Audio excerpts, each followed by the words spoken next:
Welcome to the Enchanted Earth podcast, where you will hear stories of nature with the power to transform our lives. These sacred stories are begging to be shared now. So listen in as my guest today shares one of their own. Hi, welcome everybody. Today we have my friend Nicole Craanen. Nicole is the founder and driving force behind the Biophilic Design Institute. She embodies her commitment to transform our relationship with our environments, guiding architects and designers to integrate our innate connection with nature. She builds into her expertise embodiment practices, including training as a yoga instructor and guiding nature and forest therapy walks. So, welcome, Nicole. I'm so excited to have you on today.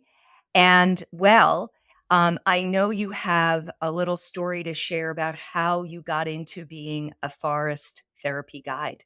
Can you share that with us? Yeah, thank you, Maureen. I'm really excited to be here too. Um, there's a whole lot of experiences that have sort of slowly put me on this projection or this path.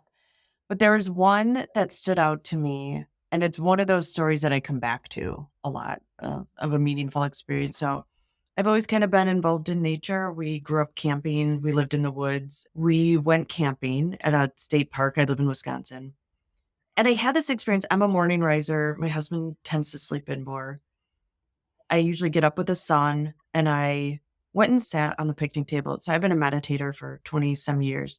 And I thought, I'll just sit out here and meditate. And that wasn't something I had done. I had never really spent time outdoors meditating. The site was kind of located on a bluff, and there was a bunch of trees in front of us with a clearing that kind of went over the bluff.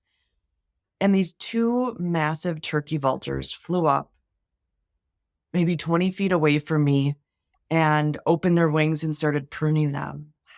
And it was, I had so many thoughts because it was like, well, turkey vultures are, and for people who are listening, quote unquote, kind of gross. Like they don't have feathers on their head. They eat carrion. They're not like when I think of a beautiful bird, I don't typically think of a turkey vulture. But there was something so just incredible and majestic about being this close to these. I mean, they're one of the biggest birds in North America. Like these are massive birds. And sitting that close to them and watching them do this thing that felt somewhat vulnerable, like they're just there pruning themselves. And while that was happening, a chipmunk, I felt like I was, like Cinderella with the birds or something. Like a little chipmunk went scampering by my feet and kind of passed me with like no notice. And I thought, I think it was this. I've only been sitting here for 20 minutes quietly, and nature just erupted around me. Like I was no longer in their space. I was just there. And I think that gave me this moment of pause in how people-y the world is and how we just come stomping into most of what we do and how disruptive we are. And that like if we're just quiet and we sit there, what we have the ability to observe and be a part of. So that was sort of one of those pivotal experiences for me, I think. Wow, that is so beautiful. And yes, you're right. We walk through the woods and we're kind of loud, tromping through, sometimes having loud conversations with other people. And of course, wildlife scatters. That's what happens.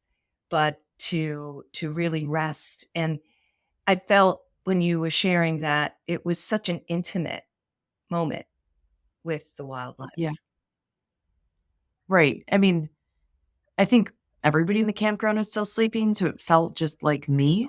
And yeah, it was, I don't necessarily say spiritual, but it was something profound. There was just this interconnectedness that I definitely felt. It's the work I do, and it's something I was doing at that time, but it was different. It was like an expansion of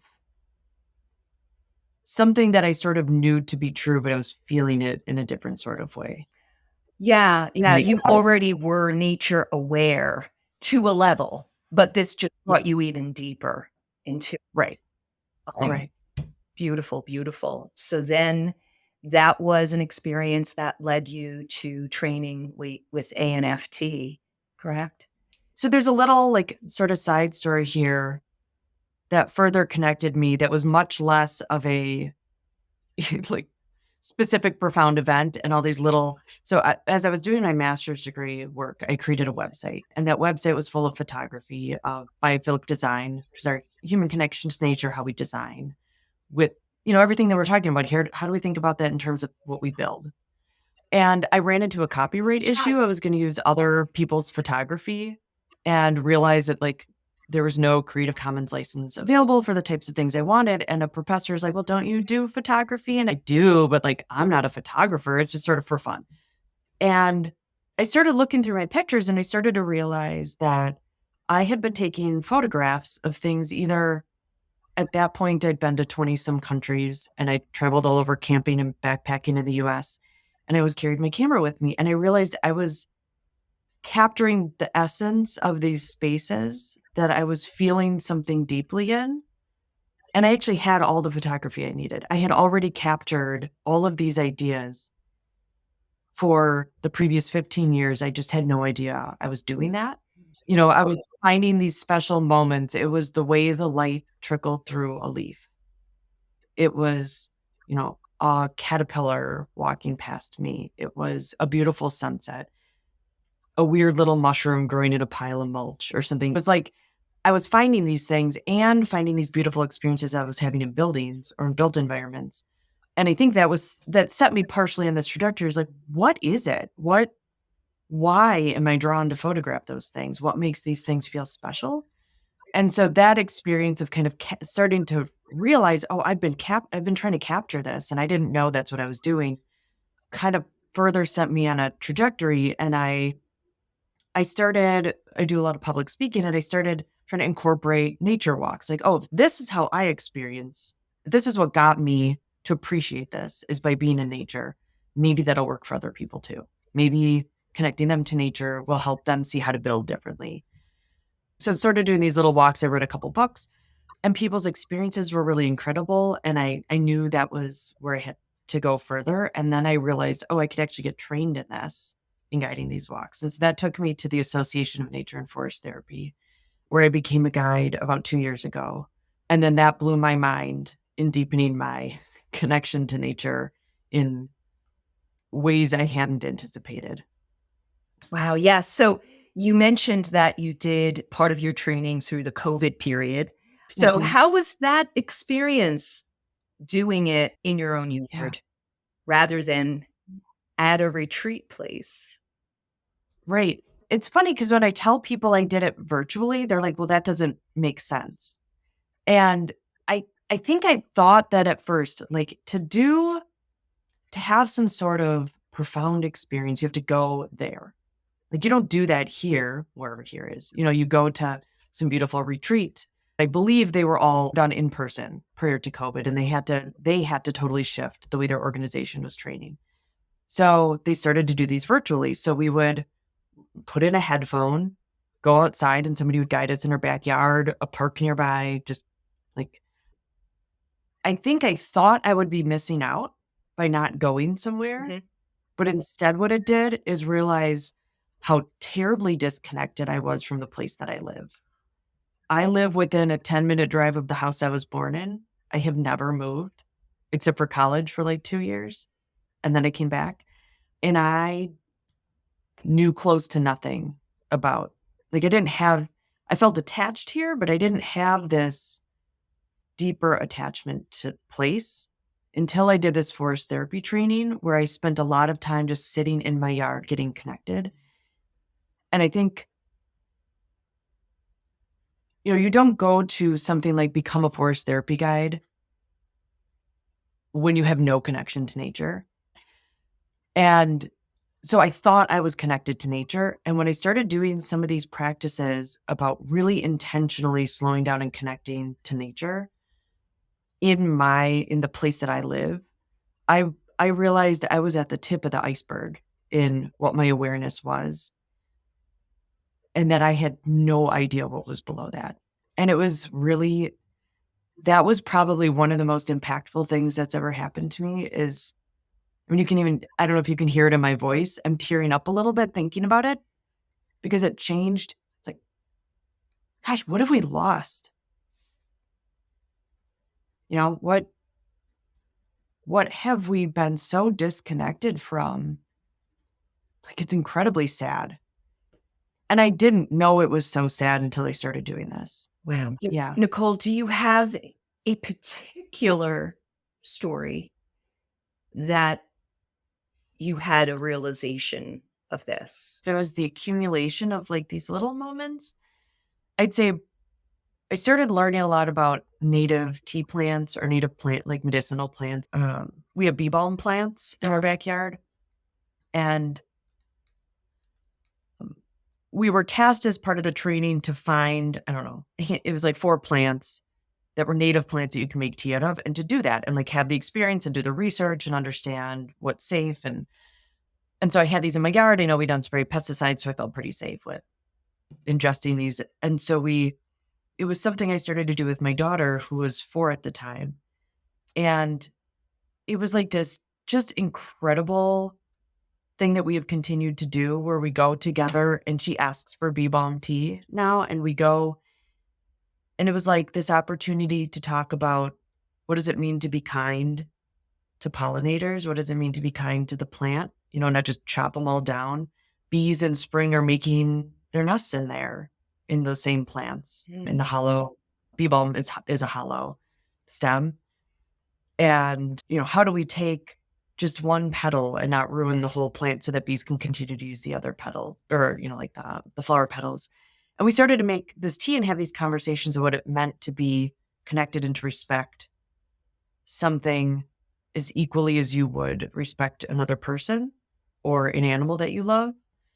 And then we make the tea, we put it in a clear like mason jar, pour hot water in it, and kind of you watch the color change and then drink it. And it's this full sensory experience that I get to do with another person, and somebody that I really hope comes away with these kinds of values also. And I think that sharing of, again, it's like a lot of this is like, this is community knowledge that would have been passed down that we've become so disconnected from. And there's just, I don't know, it's more of like this profound, as I'm telling this beautiful story about connection, it's also this profound sense of loss. And I think every time I engage in this way, it's both. It's both like, wow, I feel so connected. This is amazing. Wow, there's so much more I could be connected with, and so many people are disconnected. And that's why we can do the harm that we can do, because we're not connected. And it doesn't feel, you know, they are not equal stakeholders in our world. They, like all of the components of nature. Okay, here's another one. I did at the beginning of the nature and forest therapy walks. We do a little, just like a 15-minute kind of get grounded practice. And so sometimes I just do this with myself when I'm writing or I'm working and I need a break. I just kind of go do this sensory thing. So I went outside and I did this. And there's a part where you close your eyes and you turn in a circle, and then you stop pointing whatever feels like the direction. You're just like listening to your body. Where do you feel like you should stop? And I opened, my question that I came to this with was, I was writing a curriculum, and it was just, I was super stuck. It was not coming together right. And I looked at this pile of brush. I have this beautiful yard that I love to landscape and do yard work. And it's just this dead pile of brush that I hadn't thrown away. It was like, of all the things I could look at, why this? And I just kind of sat with that for a little bit. And the words came to me like, I have to prune the whole thing way down. Like it was, these were pruned lilac bushes. So they were like way overgrown lilac bushes that really just needed a deep pruning. And so I had gone through that last year and done that. And I looked at that and went, oh my gosh, the curriculum needs to be pruned. I'm trying to put too much here.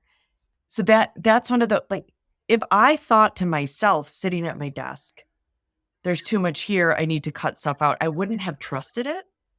Right. But for some reason, as I'm building this intuition and connection with nature, when nature told me I needed to prune it, when that idea came to me, in nature, it was like, I trust this, I will do this. And that has been another big shift. If I feel like I'm getting a message there, there's something I've just started to trust and I don't question it. And this is like a new experience of me in the world the last couple of years, to have this kind of deep trust in something that's a different experience for me. Um, I love that. so I go outside to get answers now. That's what I do. Oh, yeah, there is so much available to us if we only, yeah, only really observed with our all of our senses, right? Yeah. And all of our senses, I mean, in forest therapy, we talk about we do invitations. So it's just like a prompt, go, I don't know, go notice the light. It could just be something that simple. And you wander around for 15 or 20 minutes and then you come back. And then we That's ask what you're aware of. And that awareness, and I think this is really critical, the awareness could be a memory. It could be a physical sensation, like one of our five sense experiences. It could be an emotion. It could be a feeling in our body. It can be any of these things count as an experience. And so sometimes it is just, that was really beautiful to visually see, and that's the experience. And sometimes it's this like intuitively, I know I need to do a thing that I did not know I needed to do before this. And that's the awareness. And I think what forest therapy has probably given me more than anything is deepening my intuition and my belief in following these trajectories that I'm spoken to in some sort of way. Yeah. yeah, these experiences that we have in nature, I find are often really hard to put words around that feel adequate to describe because it is a felt, it is an embodied experience. But I do challenge that we put whatever words we can, we seek for the words because without the words, we can't share it. We can't share Yeah. an embodied experience. Like we can't know what another person actually feels in their body. But if they describe it with words to the best of their ability, it can get us, it can tap us into our embodiment and our own experiences and memories that will trigger an understanding. I Yeah. mean, if we think about, nature is the language of metaphor and symbol. That's how nature speaks to us. And that is Mhm. tapping into our intuition and our, I like to say, divine feminine. It's all about that unseen part of the world or the universe or our lives, the consciousness behind everything. I love that you were able to feel your intuition and Yeah. acknowledge your intuition. Um, you mentioned the felt experience. So it's very clear to me when I'm in these moments. It's funny, my husband's a mechanical engineer and he does a lot of, it's called fluid dynamics. So like how fluid move across things. And we've had this conversation where I was trying to explain to him what these moments felt like, that they feel like I'm on an open river, clearly moving. And it's like a lazy river. Like it's right. And I feel super relaxed. And it's just like I see the end and I can just move cleanly on this path. It's like there's no stress, there's no anxiety, there's no grasping. It's just very clear and easy. Those moments are brief. I'll say that they're like I have moments and then everything gets foggy and then it's like I'm trying to swim to the other side faster than I can. And we had this conversation where so I was explaining this to him and he's like, that's actually how energy moves in terms of physics. Like energy as I would look at it as an engineer. And if you were, say, in a tube with water flowing and you tried to speed it up faster than the frequency, if you're trying to move faster than the frequency that tube will allow, it actually starts to push you backwards. And, you know, the analogy of the moving water and thinking about it like that, that if I try to push the energy to move faster than it's supposed to, I can sort of be sabotaging myself. And I think the understanding of that, and then when I go outside and I feel this, has helped me feel more clear on what my experience is. This is an experience that I'm feeling for now to help me with this thing and slowly progress me further down that path. And so when I have those moments where it feels like lightness in my body, when I am in those moments and I feel like that and I get a message, I think that's why I trust it wholeheartedly. It's like this, when those two things connect, I know it's pushing me further along this path because that's the way that being on that path feels. Um, so when those energies feel the same, then Yeah. I've never tried to verbalize this before. Like I don't have to question it. There's a different feeling of if I'm unsure, and that's a much heavier feeling. Mhm. So when it feels light and clear and there's a message sort of there, it's like this is what I have to do, and it doesn't feel, you don't question it. It's just yeah. It's really amazing. Yes. Yeah. It's like this light, it's both light in like weight, but it's also Mhm. light in the visual light. It's light consciousness coming through the natural world to connect us to our soul's purpose and to allow us to see where we're supposed to be heading. And I feel like this connection with the natural world, or actually this lack of connection with the natural world, is just it's a major hindrance to humanity. I've read numerous other religious texts in the context of my new experience, and it's changed the way that I see that. And I don't know, it's been a really this is a very complete life thing. This isn't like I go and do a walk and have this one experience and then it separates. It's all of these things just kind of work their way back into my life in all this myriad of ways. I Yeah. think it's an expansion or a slightly different view on something, but we're tapping into something that provides that meaning and that deep connection. And honestly, our world just needs a whole lot more of that. So if you find something that does that, truly, like, that's amazing. This happens to be the thing that's given me the most. Right. In nature, there's there's no barrier between us and that real light consciousness, or whatever we want to call it, the divine.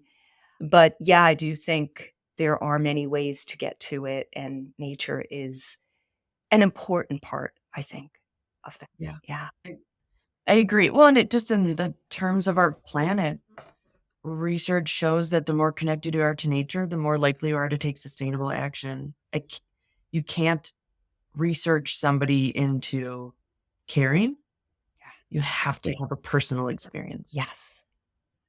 And that, so is forest therapy a way to deeper environmentalism? Yeah, Absolutely. 100%. I am a researcher. I love statistics and numbers. I could tell you all the science behind how this connection matters, but this is a feeling thing. This isn't a research thing. I go out and I feel this, and now I look at the world in a different way and I care a little bit more. And that equals an action. Maybe it's a small one, but it's an action. And we get all these benefits from it. So it's not just like, oh, now I go take this environmental action. It's like it's actually really good for us in all these other ways too. But it's that reciprocity. We get to take this from nature, sort of, but we have to give in return. It's not a one-way street. And if it's a one-way street, then it's really not working. Like, then we're probably really not actually doing that. Um, it should turn back into action that we take to protect what's giving us so much. Right. Right. And my hope is that this podcast also opens people to remember experiences in nature that they've had that maybe just kind of got buried back in the back of their brain, or they really haven't thought about it in a while. I hope it rekindles those memories and and maybe see a deeper meaning to those experiences in their life. Yeah. And also inspire people to get out there and have their own experiences. So thank you so much, Nicole, for sharing your beautiful stories.